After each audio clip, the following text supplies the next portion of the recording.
À propos de ce verset de la paracha Shelach Lecha, au chapitre 13 au verset 30, Vaya'as Kalev et Aram el Moshe. Kalev fit taire le peuple soulevé contre Moshe. À ce propos, le Talmud, dans le Talmud Sota, à la page 35a, Rabba dit que Yoshua ben Nun, après le rapport négatif des explorateurs et leur médisance sur la terre d'Israël pour décourager le peuple d'Israël à y entrer, Yoshua ben Nun a pris la parole. Mais le peuple coupa la parole à Yoshua, l'empêchant de parler, et en le traitant de roche keta, ce qui veut dire tête coupée ou tête interrompue. Une fois que Yoshua ben Nun s'est tu, humilié par cette insulte, Kalev a voulu s'opposer aux explorateurs et il s'est dit, si, comme Yoshua, je parle du bien de la terre d'Israël, ils vont également me faire taire. Je vais donc utiliser, pour ne pas qu'ils m'interrompent, un langage ambigu. Et c'est pour ça qu'il a dit, est-ce la seule chose que le fils de Amram nous ait faite? Donc il n'appelle pas Moshe, il appelle le fils de Amram, qui est déjà péjoratif. Et est-ce que c'est la seule chose qui nous est faite? Alors le peuple s'est tu pour l'entendre, pensant que Kalev allait prendre parti pour les 10 explorateurs qui avaient médit. Et Kalev continue, toujours dans le Talmud Sota, et il dit, cet homme qui nous a fait sortir d'Égypte, qui a divisé pour nous la mer et qui a fait descendre la manne, s'il nous demandait de monter au ciel, est-ce qu'on ne lui obéirait pas? Et il continue, Kalev, et c'est justement la suite du verset 30, et Kalev dit, montons et prenons possession du pays, car nous en serons vainqueurs. Les explorateurs, l'ayant laissé parler, lui disent au verset 31, nous ne pouvons pas marcher contre ce peuple, I chazak ou mimenu, car il est plus puissant que nous, mimenu. Mais Rabbi Hanina dit, il ne faut pas lire mimenu, que nous, mais chazak ou mimeno, il faut le lire au singulier. C'est-à-dire, chazak ou mimeno, ce peuple est plus puissant que l'Éternel. Ils ont donc proféré ici une parole hérétique, comme si l'Éternel ne pourrait pas nous faire entrer dans ce pays tellement le peuple cananéen est puissant. Les explorateurs ajoutèrent au verset suivant, au verset 32,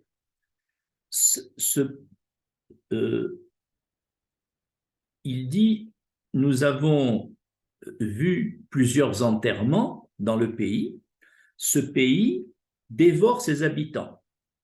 Et Rava dit, voyez l'ingratitude de ces explorateurs. L'Éternel avait suscité des obsèques avec beaucoup de monde autour afin que les Cananéens soient préoccupés par leur deuil et ne prête pas attention aux explorateurs qui devaient passer inaperçus. Et eux l'ont interprété comme de la malveillance, comme si ce pays enterrait ses habitants. Et parmi les obsèques, le texte termine en disant c'était aussi les obsèques de Yov, qui protégeait le pays. Et l'Éternel l'a fait mourir à ce moment-là, et une grande foule était réunie autour de Yov. Ce récit du Talmud Sota suscite plusieurs questions. La première question, comment, en traitant Yoshua ben Nun, un des 12 explorateurs, de Rosh Keta, sont-ils arrivés à le faire taire?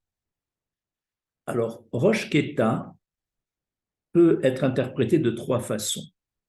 La première façon, c'est une façon de lui dire tête interrompue, c'est-à-dire tu as interrompu ta descendance parce que Yoshua ben Nun n'avait pas de fils. Il voulait lui dire ainsi, c'est trop facile pour toi de vouloir entrer dans la terre d'Israël parce que tu n'as pas d'enfant, donc tu n'as pas à te soucier pour l'avenir, mais nous, on se soucie pour nos enfants et on ne veut pas y entrer parce qu'on n'est pas sûr que la terre soit bonne.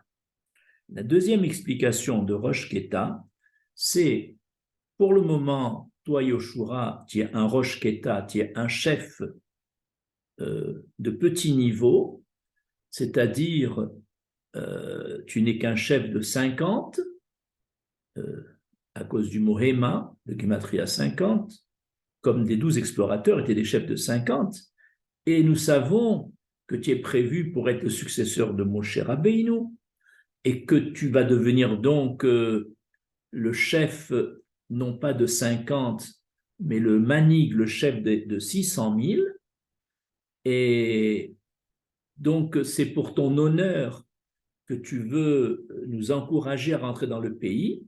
C'est pour ça qu'ils l'ont dit, pour le moment, tu n'es qu'un Rosh Keta.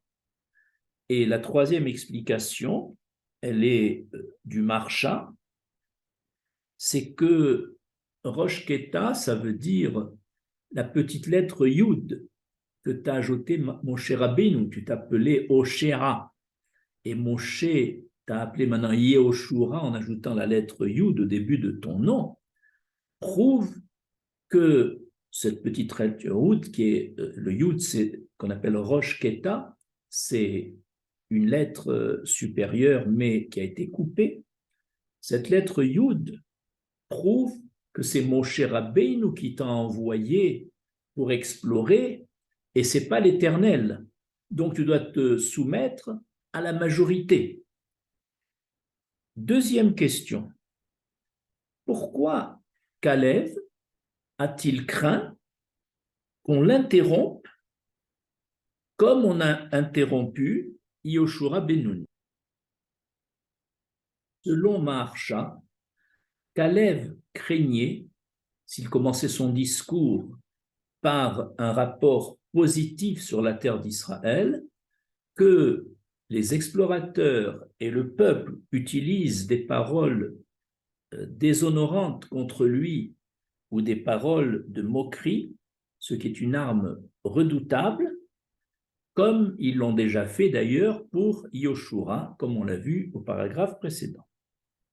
Quant au Ben Ishraï, il explique que craignait Kalev s'il faisait un bon rapport, c'est que comme Kalev était parti seul dans l'exploration dans la région de Hébron pour prier au tombeau de Marpella, pour prier sur la tombe d'Abraham, Yitzhak et Yaakov, et comme dans la région de Hébron habitaient les géants, les gens le soupçonnaient d'avoir reçu des dons de ces géants pour encourager le peuple d'Israël à venir en terre d'Israël, et les géants voulaient exterminer ce peuple et donc il pensait que Caleb avait été soudoyé par les géants pour faire un bon rapport. Ce sont les deux craintes qu'avait Caleb. Troisième question. Pourquoi ont-ils laissé Caleb continuer son discours? Parce que seule sa première phrase était ambiguë, mais pas la suite où il vantait Moshe, qui nous a fait sortir d'Égypte, qui a divisé pour nous la mer, qui grâce à lui la manne est tombée. Ils auraient dû l'interrompre pendant ce discours défendant Moshe. Pourquoi l'ont-ils laissé parler? Nous comprenons que au début de son discours, Caleb a parlé de Ben Amram, du fils d'Amram. Et ne pas le nommer, le fils d'Amram, c'est une façon de dénigrer Moshe, qu'on appelle pas par son nom, mais irrespectueusement en tant que fils d'Amram. Et c'est pour ça qu'après la première phrase ambiguë, ils n'ont rien dit. Mais lorsque Moshe quand Caleb a continué et il a dit Moshe, c'est lui qui nous a fait sortir d'Égypte, c'est lui qui a divisé la mer, c'est lui qui nous a donné la manne, c'était en faveur de Moshe. Pourquoi ne l'ont-ils pas interrompu? C'est parce que, à cause de la première phrase, Ben Amram, ils ont cru que les trois phrases sur la sortie d'Égypte, sur la division de la mer et sur la manne étaient également une critique contre Moshe. Par exemple, lui qui nous a fait sortir d'Égypte, sous-entendu alors qu'on était mieux en Égypte, comme Dathan disait, pourquoi tu nous fais mourir dans le désert? On aurait préféré rester en Égypte. Il pensait également que la division de la mer était quelque chose de négatif pour pour Caleb, puisque en traversant la mer, le sol était boueux et il se disait quelle différence entre la boue de l'Égypte où nous travaillons l'argile et la boue de cette mer que tu as divisée. C'était encore une critique. Et il pensait également que la tombée de la manne formulée par Caleb était encore une critique contre Moshe, puisque nous savons que plusieurs fois les bénis Israël ont grogné sur la manne en disant nous en avons marre de manger cette manne, on veut de la viande fraîche, on veut du pain frais. Et donc, ils ont pensé que dans les trois choses dites par Caleb, c'était encore une critique contre Moshe. C'est pour ça qu'ils n'ont pas interrompu. Ce n'est que lorsque Caleb a dit à la fin de son discours « Montons dans le pays, obéissons à Moshe et nous allons en être vainqueurs », ils ont compris que le discours de Caleb était en faveur de Moshe, et c'est là qu'ils lui ont répondu qu'on ne peut pas y aller parce que Ki Chazak ou Mimenu. Ce peuple est plus puissant que nous, mais en allusion, plus puissant que Dieu, comme il le disait.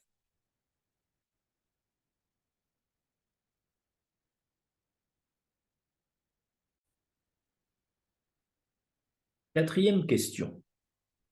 Pourquoi Caleb, dans sa plaidoirie, a cité ces trois choses: la sortie d'Égypte, la division de la mer et la manne? Du fait qu'au verset 28 du chapitre 13 de la paracha Shelach Lecha, les explorateurs ont donné trois arguments pour ne pas entrer en terre d'Israël. Ces trois arguments, le premier étant que qui rose Aram, parce que le peuple qui habite cette terre est très puissant. Le deuxième argument, c'était Ve'ararim, Betsurot, et que les villes étaient fortifiées avec des murailles infranchissables. Et le troisième argument, c'est Vegam Yelde Aranak Rainu Sham, et c'était habité par des géants. Ces trois arguments pour décourager les bénis Israël, à ces trois arguments, Kalev répond. À l'argument de la puissance du peuple, en disant, en citant la sortie d'Égypte, il veut dire que le peuple égyptien aussi était puissant, son roi Paro était puissant, et pourtant, Hachem nous en a fait sortir.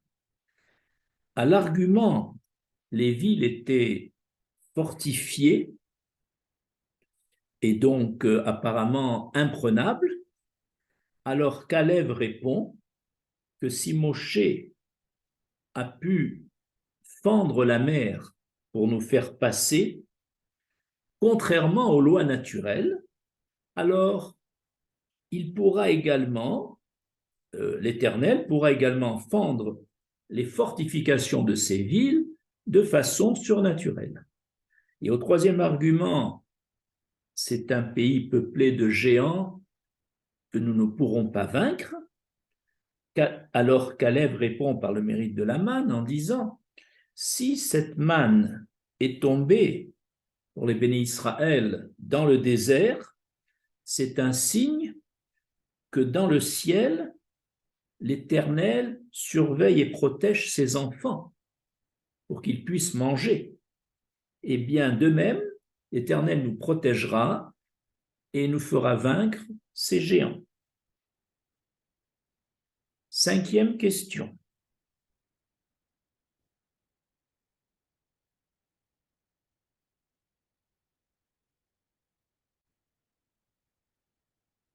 Cinquième question.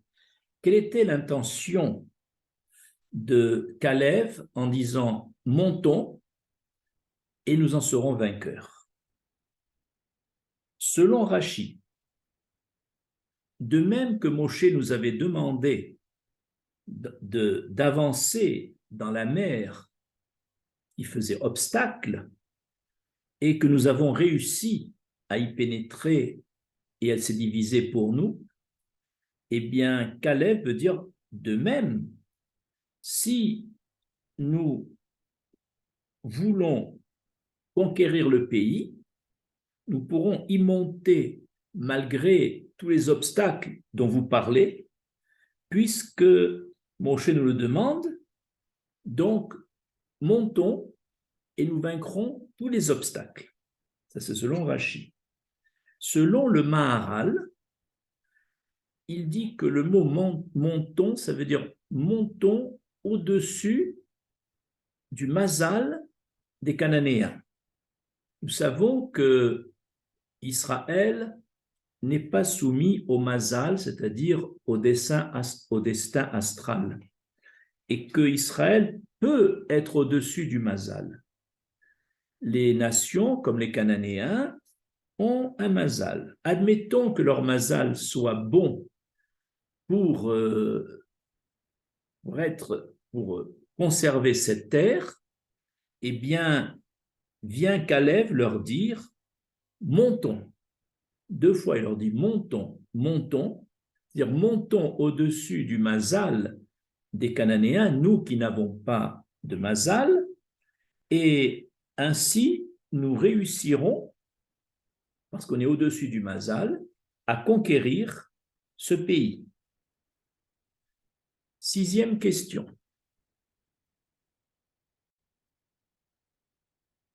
Sixième et dernière question.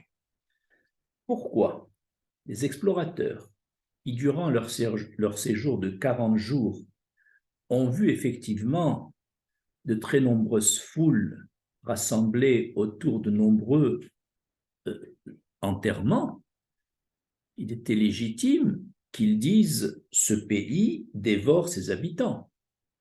Pourquoi leur reproche-t-on cette phrase? Nous allons donner deux réponses. La première, celle du commentateur Eun Yarakov qui dit « Le fait que l'Éternel leur avait promis une terre de qualité, Eretz Tova, où coulait le miel, où le pays serait en adéquation avec le peuple d'Israël. Ils auraient donc dû interpréter tout ce qu'ils voient, les Tova pour le bien, comme l'Éternel avait dit, et non pas suivant les apparences. Donc, le fait qu'ils l'ont interprété pour le mal, et que ce qu'ils ont vu, c'était en fait, comme on l'a dit dans la Haggadah, Hachem, son intention était on ne prête pas attention à eux qui continuent leur mission d'exploration tranquillement, ils l'ont interprété pour le mal, donc ça montre que leur intention était bien de dénigrer le pays afin de ne pas y entrer.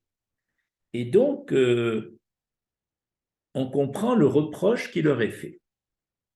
La deuxième explication, c'est celle du Ben Ishraï qui dit « Du fait qu'ils ont vu de nombreuses funérailles qui réunissaient de grandes foules, ils auraient dû comprendre que seules des grandes personnalités, comme Iov d'ailleurs, étaient décédées pendant leur séjour. Et donc, il ne fallait pas accuser l'atmosphère du pays de dévorer ses habitants. Parce que si c'était le cas, ils auraient assisté également à des enterrements plus petits, réunissant 10 ou 20 personnes, de gens simples, et sans une grande foule qui l'accompagnait, si c'était le cas que vraiment ce pays dévore ses habitants. Donc, le fait qu'ils n'ont vu que des très grands enterrements, ils n'auraient pas dû accuser le pays de tuer ses habitants, selon Ben Ishraï. Je vous remercie.